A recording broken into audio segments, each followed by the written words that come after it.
Dankie vir die lieflike woorde en die pragtige wense. En ek glo elke dame, elke mamma voel geliefd vanmôre. En my gebed is dat die Here jou styf sal vasdruk en net vir jou sê hoe special jy is. Amen. So ja, soos Pastor Henry nou gesê het, ek wil aan julle beautiful, kragtige woord bedien. Maar ek wil net julle gou laat dink, hoekom vier ons Moedersdag of Vadersdag? Dit is baie interessant. Efesiërs 6 vers 1 tot 3 sê vir ons, kinders, julle moet julle ouers gehoorsaam wees in die Here, want dit is reg. En hier is nie een van ons nie kinders nie. Wie is nie meer 'n kinders nie? Ons almal het mammas en pappas gehad. So hierdie skrif is van toepassing op almal van ons se lewens. En ek het so gesmile vanmôre. Toe Kylie my groet, toe sê sy, I'm gift enough. You became a mom because of me. So ek het dit so geniet. Toe sy dit vir my vanmôre sê. En eer jou vader en jou moeder, dis wat die skrif verder sê. Dit is die eerste gebod met 'n belofte, sodat dit met jou mag goed gaan, net soos wat Pastor Henry nou gesê het. Sodat dit met jou mag goed gaan. So dis uiters belangrik om reg te maak wanneer daar probleme is. Baie belangrik. En jy lank mag lewe op die aarde. Dit impliseer met ander woorde dat dit met jou nie kan goed gaan nie en dat jou lewe kort geknip kan word.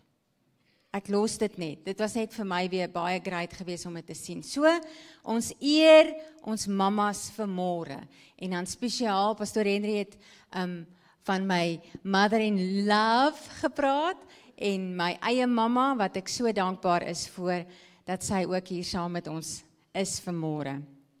En net so terloops, ons kinders, Jonathan en Kylie, eer ons. Hulle verstaan ons nie altyd nie, maar hulle eer ons ten minste. So dankie vir julle. Nou goed, die woord wat ek wil bedien is wanneer drome waar word. En dis van toepassing op elkeen van ons se lewens. Wanneer drome waar word. Almal van ons het iets waarvoor jy droom, waaroor jy droom, waarvoor jy vertrou. Ek praat nie nou van hierdie fairy tale of 'n dagdroom wat kom en gaan nie. Ek praat van iets wat jy wil bereik. Hier diep binne in jou het die Here iets geplant. Daai ding praat ek van. Dit kan groot of klein wees. Dit kan betrekking hê op jou werk, op jou gesin, op jou familie, op jou verhoudings, op jou finansies. Dalk wil jy gewig verloor. Maar dit's betekenisvol vir jou. Dis hier diep binne jou begrawe. Maar dan verduur ons 'n paar terugslae in die lewe.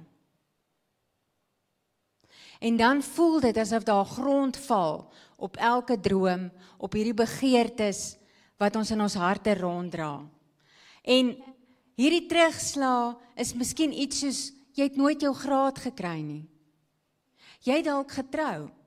Jy het dalk swanger geraak. Jy het nie die bevordering gekry nie. Die verhouding het verbrokkel. Die dokter se diagnose was dalk nie so goed nie. So lekker om te hoor nie. En so word ons drome al dieper en dieper begrawe. Jy word dalk moedeloos, of jy het dalk intussen moedeloos geword. Drome word begrawe onder foute van die verlede. Mense wat dalk dinge gedoen en gesê het, waaroor jy dalk nie eers beheer gehad het nie. Drome word begrawe onder egskeidings, lae selfbeeld. Dinge wat nie so lekker vir jou uitgewerk het nie. En dan is dit maklik om met tweede beste tevrede te raak. Om maar aan te gaan soos wat jy voel. Maar, sê vir die persoon langs aan jou, nie vandag nie. Nie vandag nie. Ek hoor julle nie vandag nie. Want vandag wil die Here weer hê, jy moet begin droom. Vandag is weer jou tyd, om op te staan, om dit wat hier diep binne in jou gebere is, vir 20 jaar dalk hier lê, weer uit te grawe, skoon te maak, uit te bring. Hy wil hê, jy moet weer begin droom vandag. Net omdat jy dalk opgegee het, beteken dit nie, die Here het opgegee nie. Net omdat jy dalk vergeet het van dinge, hierdie drome wat hier binne in jou is, beteken nie dat hy vergeet het van jou drome en jou begeertes nie.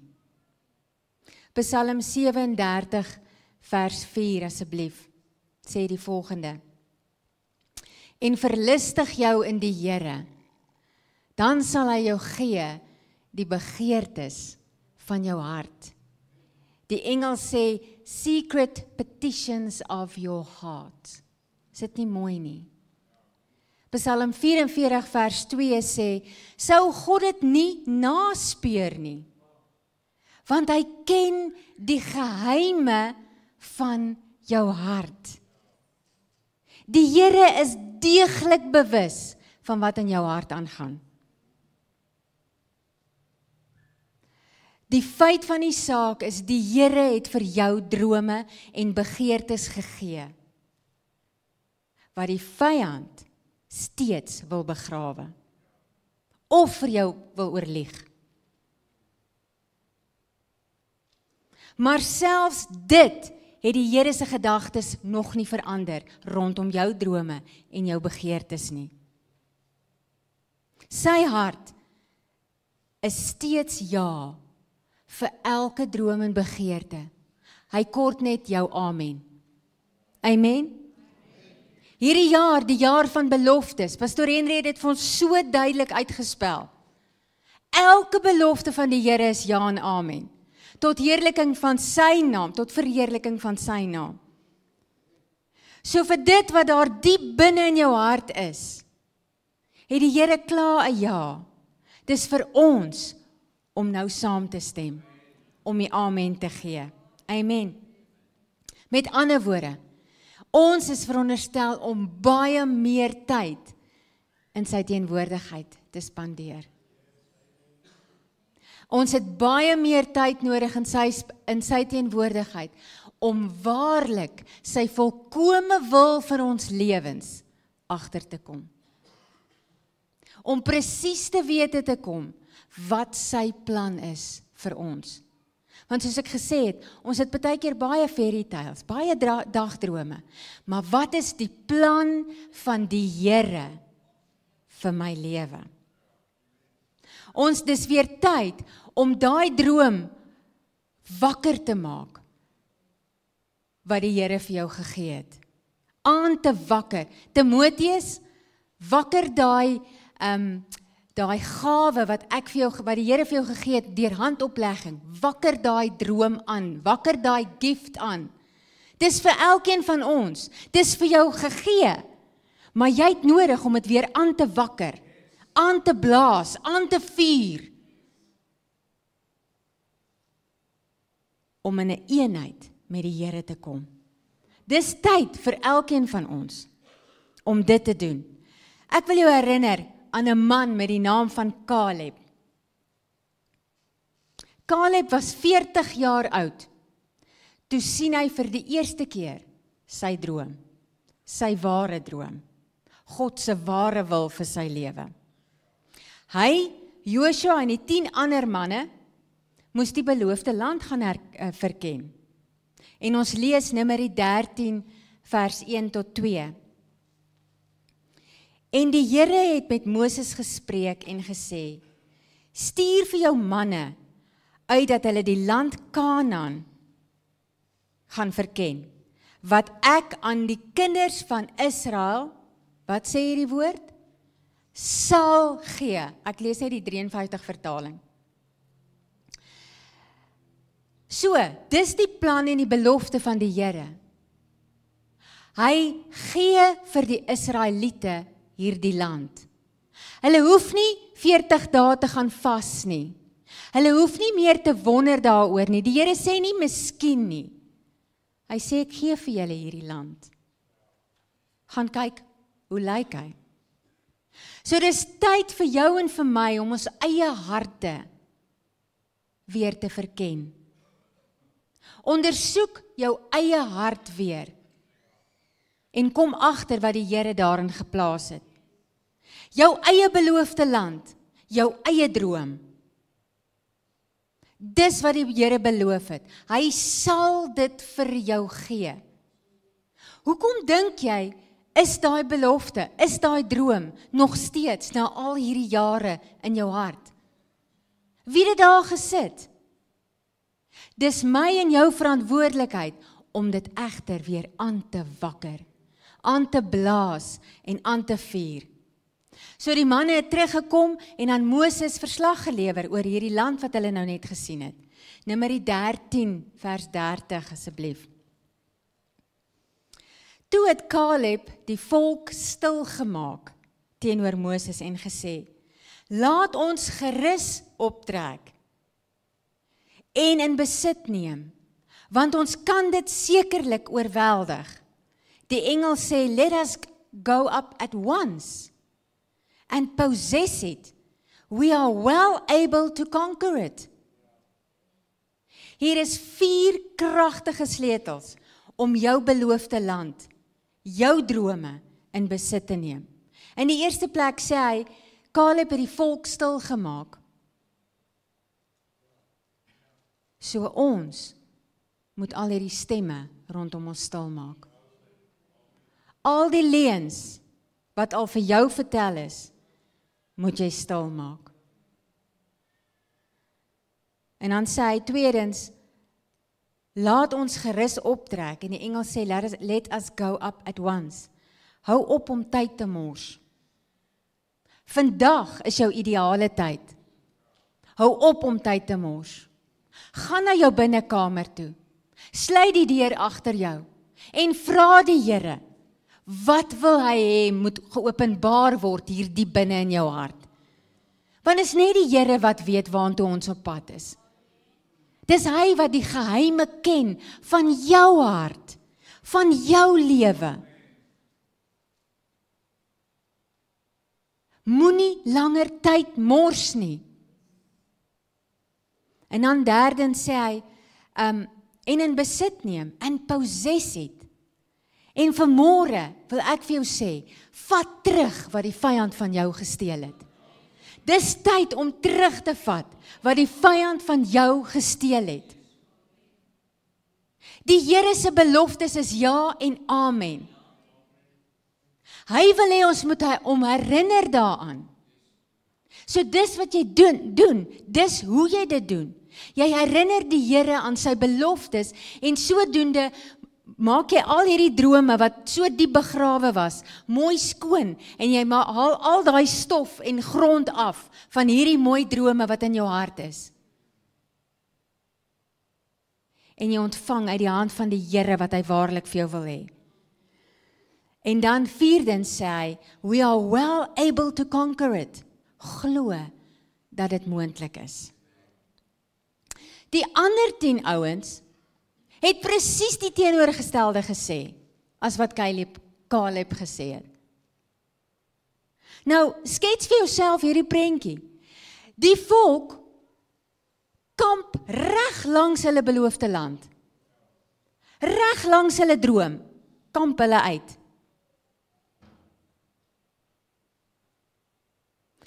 En dis baie keer so interessant, hulle harte was so anders as Caleb se. Maar hulle het besluit, hierdie groep, hierdie hele generasie, het besluit om te draai, die wildernis in, die woestyn in. En raai wat het gebeur? Hulle het gesterf in die woestyn. Hulle het nooit hulle drome 'n werklikheid sien word nie. Hulle het nooit hulle beloofde land, luister mooi, wat die Here reeds vir hulle gegee het, ingegaan nie. Dit was hulle sin. Hulle moes dit net in ontvangs gaan neem het. So Caleb moes 'n bietjie omgekrap gewees het oor hierdie besigheid. Hy moes dalk 'n bietjie teleurgesteld gewees het. Dalk moedeloos geraak het. Dalk gedink, nou word sy droom ook begrawe. Hy het geweet hulle moes ingaan. Maar Caleb se hart was sterk. En kom ek verduidelik wat ek daarby bedoel. Die skrif sê, maar my knegt Caleb, omdat 'n ander gees in hom was,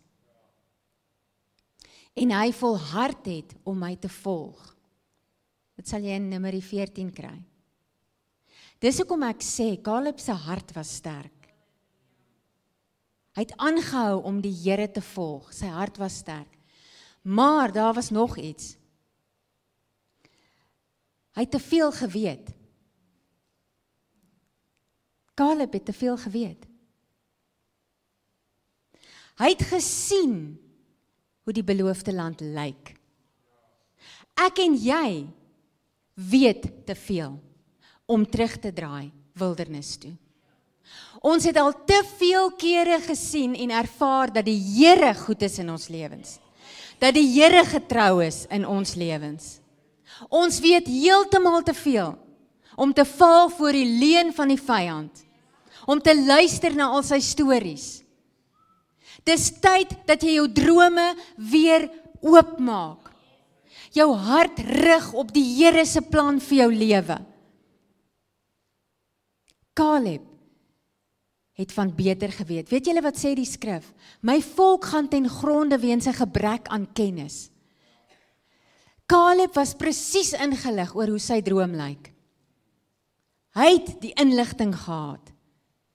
Eerstehandse kennis. Hy het daai lieflike bergagtige landstreek gesien. En hy was duidelik lief vir berge. Want dis die land wat hy in besit geneem het. Hy het dit gesien. Hy het dit gedroom. Hy het hierdie bonatuurlike opbrengs van die land gesien. Kan jy dink, druiwe, dra hulle van hulle skouers af, 2 mans met 'n balkie tussenin, een voor, een agter. Hierdie druiwetros sleep op die grond. Kan jy dink hoe moet dit lyk? Hy het die melk en die heuning gesmaak. En daar's nie net genoeg nie. Dit loop oor, sê die skrif. Hierdie beloofde land, hierdie droom, hy loop oor. Ek dink hy was redelik gereed om dankie te sê vir die manne aan kwartels, maar nou gaan ons verder. net wat ek gedink het. Kan nie net so op vleis en brood leef nie, ons hou van druiwe ook.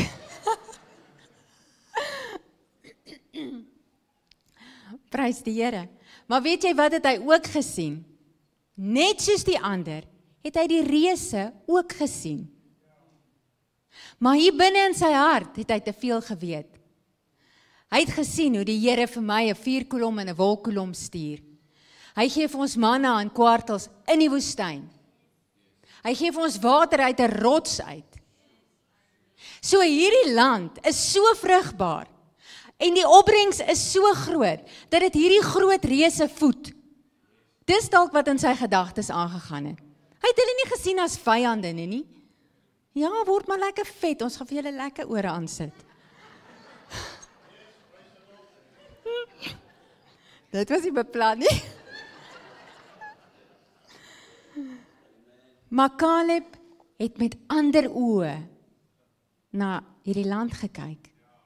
En dis wat ek bedoel. Jy kan binne in jou wildernis wees. Jy kan binne in die woestyn wees. Maar jou hart kan sterk wees. En die Here kom vir jou deur. Amen. Sy begeerte om te smaak en te sien dat die Here goed is, het gegroei in hom. Caleb het nie geleef deur wat hy hier rondom hom aanskou het nie, maar deur die belofte, die droom wat die Here in sy hart geplaas het. En op 85, ons het vir Tannie Sue nou vanmôre, wat amper 90 is, maar hy's 'n klompie wat naby is, dink ek. Het hy sy droom in besit geneem, wat hy vir dekades in sy hart rondgedra het. Daar's 'n paar skrifte in die woord waarvan hierdie spesifieke ene baie sterk skrif is, en ek wil dit vir julle lees. En dit kan jou lewe en jou drome maak of breek. En dit is Hebreërs 3 vers 19.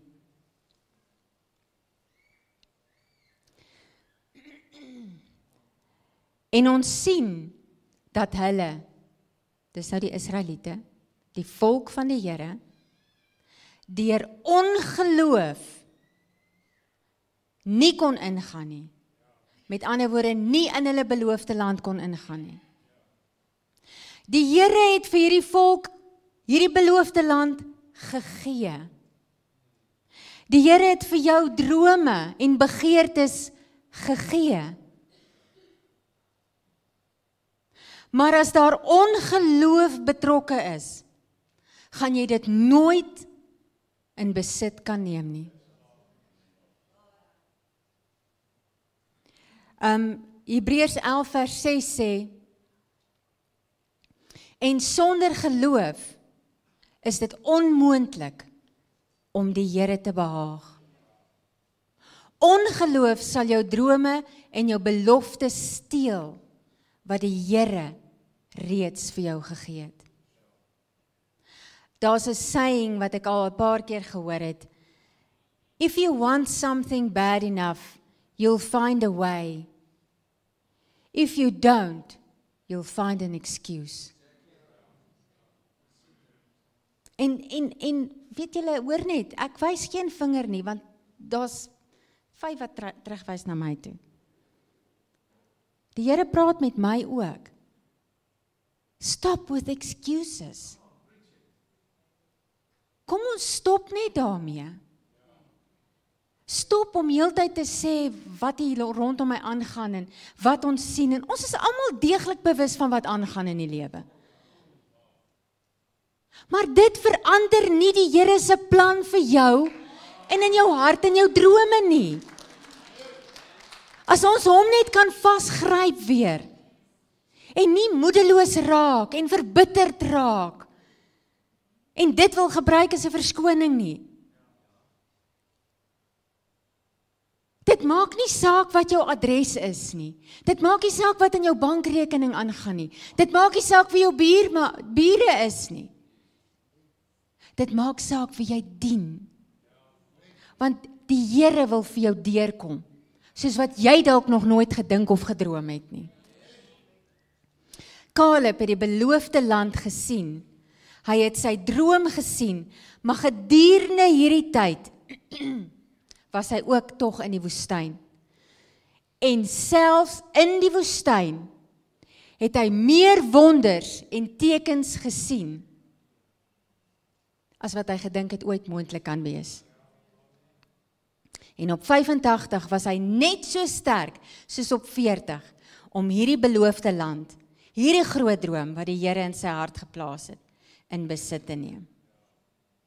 So kyk net bietjie vir die persoon langs aan jou en sê net vir hom of haar, jy's net die regte ouderdom. Tannie Sue, jy's net die regte ouderdom.